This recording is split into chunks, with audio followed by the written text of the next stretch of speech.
Ok, cette semaine, j'avais envie de faire une petite vidéo maquillage et on va parler spécialement aujourd'hui de maquillage anti-âge ou surtout raffermissant, liftant. Je sais pas si vous avez vu passer ça sur TikTok entre autres, mais on voit des espèces de do's and don'ts de part et d'autre du visage concernant les techniques entre autres de contouring pour avoir un visage qui est plus redressé dans le fond, donc qui a l'air un peu plus jeune. Donc j'avais envie tout simplement qu'on teste un peu ces techniques-là de maquillage aujourd'hui ensemble, puis je vais vous donner mon avis de maquilleuse aussi. Est-ce que c'est des techniques que j'utilise? Est-ce que je vous les recommande? Et avant ça, on va même faire une petite partie soins ou préparation de la peau parce que ça fait vraiment une différence aussi dans le résultat final si vous cherchez à avoir des traits, c'est ça, qui sont relevés. Premier truc que je peux vous conseiller, je niaise même pas, c'est d'aller attacher vos cheveux très haut. Pour vrai, tout ce qui est en bas, comme du visage, ou qui va vers le bas, genre des boucles d'oreilles trop longues, des cheveux longs, ça va avoir tendance à drag down un peu le visage. Donc si c'est pas ce qu'on souhaite, si on veut un look plus juvénile, c'est juste des petits détails à prendre en considération. Fait que là, quote haute, ça aide déjà. Autre chose qui aide, même si c'est temporaire ou sinon il faut le refaire continuellement là, si on veut garder moindrement les effets, c'est le massage du visage qu'on peut faire avec les mains ou avec une gua sha. Donc de venir un peu sculpter le visage comme ça. Je suis certaine que vous avez vu passer ça sur TikTok également. Ça fonctionne, mais c'est plus momentané, ok? Fait que je vais quand même le faire pour vous montrer la différence entre les deux côtés de mon visage. Et pour ça, je vais juste aller rechercher un IGTV que j'avais déjà fait en collaboration avec Esthéticienne Bohème. On avait fait des techniques de massage pour le visage, puis je me rappelle de certains mouvements qui avaient vraiment aidé à redresser un peu mes traits. Donc vous irez voir sur mon Instagram la vidéo complète si ça vous intéresse, mais moi je vais juste le mettre en accéléré un petit peu.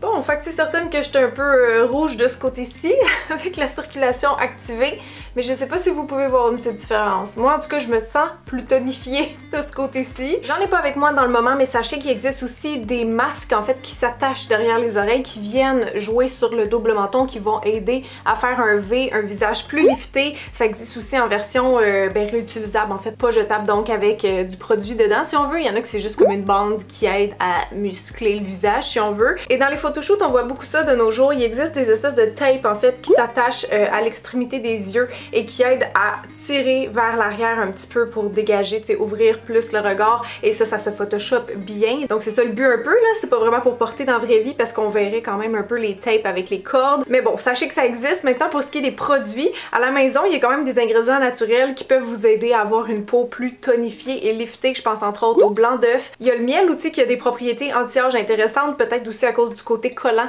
ça aide à tenir la peau par en haut. J'en ai aucune idée, ça je l'ai pas essayé personnellement. Mais il y a aussi l'eau de riz hein, que j'ai testé très récemment sur ma chaîne. J'ai pu vous confirmer les propriétés tonifiantes du riz, mais ça a aussi des bienfaits anti-âge, dit-on. Donc pourquoi pas essayer peut-être de vous faire des recettes à base de tout ça. Et finalement, côté produits que vous pouvez acheter, bon, sur les tablettes, je vais aller en appliquer très bientôt d'ailleurs, il y a surtout la caféine, l'acide hyaluronique, le rétinol et le collagène. C'est des ingrédients en fait qui sont recherchés pour donner du tonus à la peau puis essayer de la remonter un petit peu. C'est sûr qu'un cosmétique, hein, c'est pas comme faire un vrai facelift, là, ça fera jamais le même effet, mais on peut quand même avoir des résultats qui sont quand même moindrement intéressants, disons. Donc justement, moi, un produit, un sérum, en fait, que j'aime beaucoup pour le côté liftant, tonifiant et lissant, c'est le Advanced Night Repair de Estée Lauder. Donc vous savez, ce fameux sérum, je l'aime vraiment beaucoup pour cette fonction-là. Et sur le contour de mes yeux, mon contour d'yeux le plus raffermissant, en tout cas, que j'ai dans ma collection, c'est le double sérum de Clarins qui est sorti il y a pas si longtemps. Je trouve qu'il fait lui aussi vraiment un petit effet tonifiant, genre je le vois, je le sens.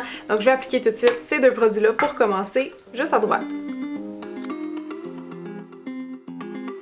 Si jamais en passant vous avez des poches, des renflements en dessous des yeux, prenez un petit outil comme ça pour masser qui est froid. Ça va vraiment aider le massage et le fait que c'est froid. Ça va aider à décongestionner et donc éventuellement à faire un regard un peu plus jeune, un peu plus lifté. En fait, le froid tout court, hein, je l'ai pas mentionné, mais c'est sûr que ça aide toujours à retendre la peau, à resserrer les pores et tout ça. Donc si vous avez un petit ice roller, quelque chose de même, utilisez-le, comme ça vous allez mettre toutes les chances de votre bord. Là, j'applique le sérum visage, qui est un gel en fait qui sèche vite et qui va rester un petit peu collant, un peu humide sur le cou. Non seulement ça fait paraître la peau plus jeune, plus lisse, mais ça vient aussi retendre un petit peu.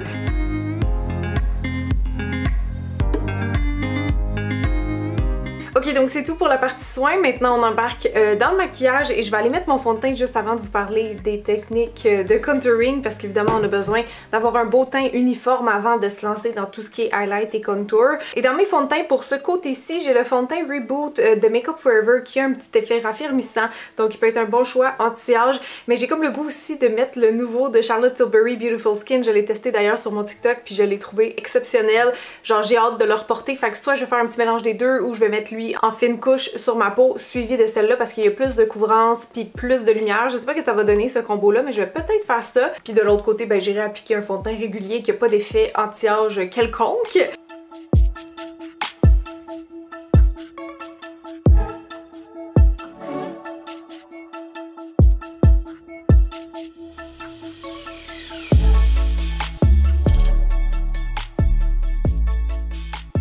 Avant de passer au contouring, en fait, on va aller cacher les cernes et déjà là, TikTok nous dit comment faire. Du côté don't, on dit de pas faire le fameux triangle de lumière qu'on parlait beaucoup au début sur YouTube, genre en 2011, mais plutôt d'en appliquer une petite affaire ici et beaucoup au coin externe, en fait, pour venir chercher comme cette lumière et cet effet de lift là. Moi, je trouve pas que cette façon-là, ça fait, comment dire, tomber le visage. Je trouve que ça fait quand même aussi un effet anti-âge, mais on va le tester comme ils disent pour bien voir la différence. Et des deux côtés, je vais utiliser le Ultra HD de Makeup Forever parce que c'est vraiment un cache-cerne, on dirait, qui réfléchit la lumière. Donc du côté gauche, en fait, j'aurais le choix de le faire comme je fais d'habitude, c'est-à-dire juste me mettre du cache-cerne partout en dessous des yeux. Mais comme tout le monde dit qu'il faut pas faire cette méthode-là, apparemment ça serait le contraire d'un effet lifting, ben je vais l'appliquer en triangle, comme dans le bon vieux temps. Et donc si je reproduis exactement ce que Danielle a là ici, ça serait ici et là que j'en appliquerai. Bon, là moi je vous dis, je teste tout ça en même temps que vous, ok? Je me fais jamais un maquillage liftant, fait qu'à la fin, je reviendrai avec mes commentaires sur les techniques et ce que j'en pense. Fait que je reprends mon éponge Beauty Blender, on va juste fondre le tout.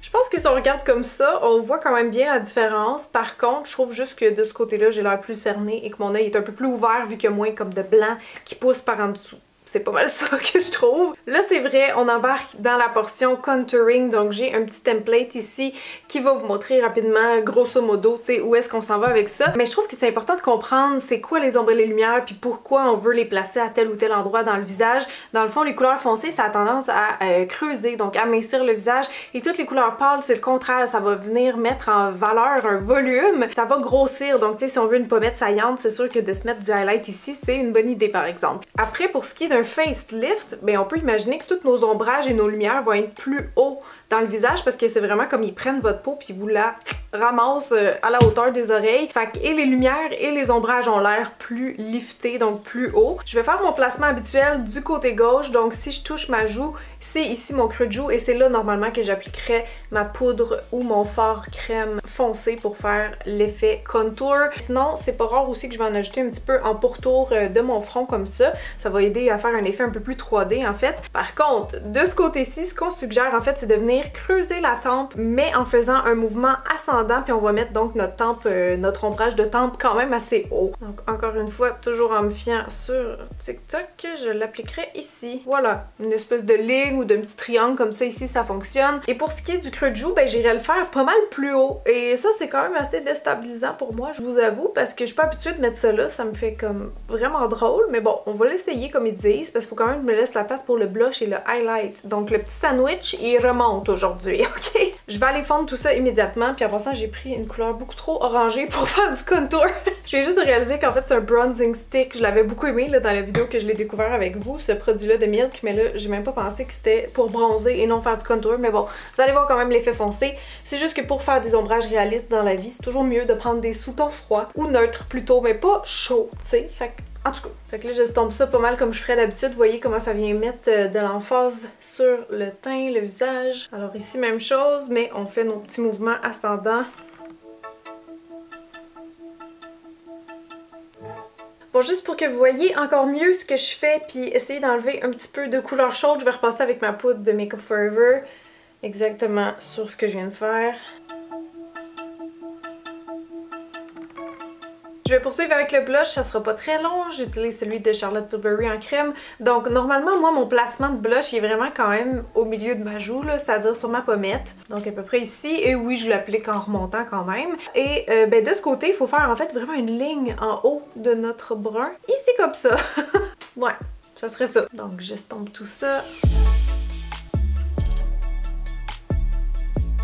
Illuminateur du côté gauche, normalement moi j'applique ça vraiment juste en haut de mon blush, donc je suis un peu la même direction, donc quelque chose comme ça. Mais là de ce côté là on va pas faire ça, premièrement on va commencer avec un highlight mat, donc vous pouvez reprendre votre cachonne s'il y a un effet de lumière ou un effet plus pâle, ou même carrément prendre un fard crème blanc. Vous pouvez utiliser le crayon Jumbo de NYX à cet effet, à condition de bien le blender bien sûr, mais c'est intéressant quand même d'essayer ce placement de lumière qui va venir vraiment redresser le visage. Attendez, je viens de réaliser que ça filmait pas. J'étais juste en train de dire en fait qu'il y a deux placements intéressants avec les lumières mates, bien important, à faire dans le visage si on veut essayer de faire comme si on était retiré, relevé par l'arrière. C'est donc sous l'œil et en partant de la bouche vers l'oreille. Bien important évidemment là, de bien fondre tout ça. On veut ressentir la lumière mais pas voir de lignes, pas voir de démarcation, bien important. Donc vous verrez versus l'autre côté où on n'a pas fait ces étapes de highlight là, qu'est-ce que ça dit. N'hésitez pas à tenter le crayon Jumbo si jamais vous voyez pas assez l'effet. Peut-être juste à certains endroits, là, c'est pas obligé d'être partout. On veut surtout pas voir la ligne blanche. Je vais quand même ajouter un petit peu du même highlight que j'ai fait de l'autre côté, comme ça vous allez bien pouvoir comparer, puis ça va ajouter un petit peu de volume ici. Fait que je pense que là, ça commence quand même à être intéressant, on voit bien la différence. Il me reste juste un endroit où je pourrais appliquer du foncé en fait, et c'est évidemment sur la mâchoire, comme ça, toujours dans le but de venir sculpter et lifter. Donc ça fait vraiment genre foncé, blush pâle, foncé, rien ou pâle si vous voulez. Il faut vraiment alterner parce que, en fait, quand vous juxtaposez des ombres et des lumières, c'est là qu'on a un effet 3D. Genre, un peut pas vivre sans l'autre. Ça fait pas de sens. On est bien avancé là, mais les yeux ont aussi leur mot à dire dans le résultat final. Je vais utiliser une petite palette comme ça de e.l.f. J'adore leur Bite Size Shadow. Donc celle-là, c'est la couleur quoi? C'est Cream and Sugar. Normalement, ce que je ferais, c'est que souvent, je commence avec une couleur de transition un petit peu comme ça au creux. Donc ici, hein, dans la banane, tout simplement, on suit la forme de son visage une fois de plus. Donc vraiment, le maquillage classique, je viens repasser où mon creux est déjà et je viens mettre de l'emphase avec la teinte foncée. Et le petit beige, grosso modo, là, il irait sur ma paupière mobile, comme ça ici. Souvent, je maquille aussi le bas de mes yeux quand je veux les faire paraître un petit peu plus grands. Normalement, c'est ce que je fais, donc je mettrais du foncé que je viens relever en haut. Et eyeliner, rapidement, je vais le faire façon classique aussi. Et mascara. De notre côté droit, donc lifté, on va y aller un petit peu à l'envers pour les étapes, c'est-à-dire que je commencerai par me recourber les cils parce que ça va comme nous aider à faire notre ligne par la suite. Donc oui, vous avez bien deviné, j'irai chercher mon eyeliner à ce stade-ci et j'irai juste me tracer une ligne en fait qui suit tout ce qu'on a déjà fait dans le visage, donc dans le même axe. On vient se faire dans le fond une belle ligne parallèle et donc je vais couper un petit peu dans ma paupière pour ce faire. Oups, j'étais juste allée un petit peu trop bas à mon goût. Je vais aller peaufiner ma pointe juste après, mais si on veut vraiment quelque chose le plus comme élancé possible, et garder ça juste au coin externe, ce coup-ci. Ok, et là je vais prendre donc mon brun foncé, puis là si j'imagine que mon œil était vraiment lifté, mon ombrage il serait un petit peu plus haut que d'habitude, puis je vais le mettre aussi beaucoup au coin externe, faire vraiment comme si j'étais tirée vers l'arrière. C'est un peu la méthode Fox Eyes, là, si on veut, cette partie-là. Quand je regarde le retour de caméra, je vois comme Bella Hadid, un peu son regard, si ça peut vous inspirer. Donc vous voyez de ce bord-là comment le fard est interprété un petit peu plus de manière oblique versus ici où ça arrondit un petit peu l'œil, là, limite. Là on n'ira pas maquiller le bas de l'œil parce que je pense que vous voyez très bien l'effet que ça fait, ça tire un peu le regard par en bas si on veut. Donc je vais passer au mascara et je vais le mettre lui aussi un petit peu en oblique, en étirant vraiment mes cils au coin externe, et je veux surtout pas aller maquiller les petits cils en fait qui sont plus bas que mon eyeliner. Vu qu'on l'a monté un petit peu, ça se peut que vous allez le remarquer sur vous aussi, mais si on maquille ces cils là en bas du liner, on vient de tout gâcher les efforts qu'on vient de faire, tout l'effet. Même qu'ici vous avez des petits cils qui paraissent trop, regardez, on leur met un petit peu de cache-corne, ni vu ni connu, on va vraiment comme les éliminer virtuellement. Et finalement, si jamais vous voulez jouer le tout pour le tout, des faux cils de coin externe ou une frange que vous avez coupée en deux, ça peut vraiment aider à soulever l'œil et faire un petit effet cat eye. Donc j'en ai ici, je vais les coller et vous montrer qu'est-ce que ça donne. Did you say fox eyes? Et non, sérieux là, l'effet lifton là, il y a une chose qui va venir compléter tout ce beau travail et c'est nos sourcils. Donc de ce côté-ci, je vais les faire comme à l'habitude, c'est-à-dire juste les remplir un peu pour les refournir et je vais utiliser une pommade qui n'existe plus malheureusement, mais c'est celle de It Cosmetics. J'en prends juste un petit peu avec mon pinceau biseau et donc je viens effleurer ça partout.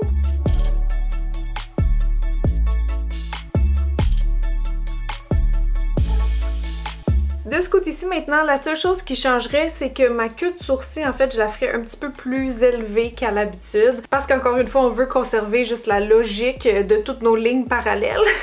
Et ça va bien avec la pommade parce qu'on peut vraiment venir redessiner. C'est sûr que là, si vos poils ils suivent pas, c'est un peu moins rigolo, mais je vais essayer de les fixer le plus possible avec mon gel à sourcils par après.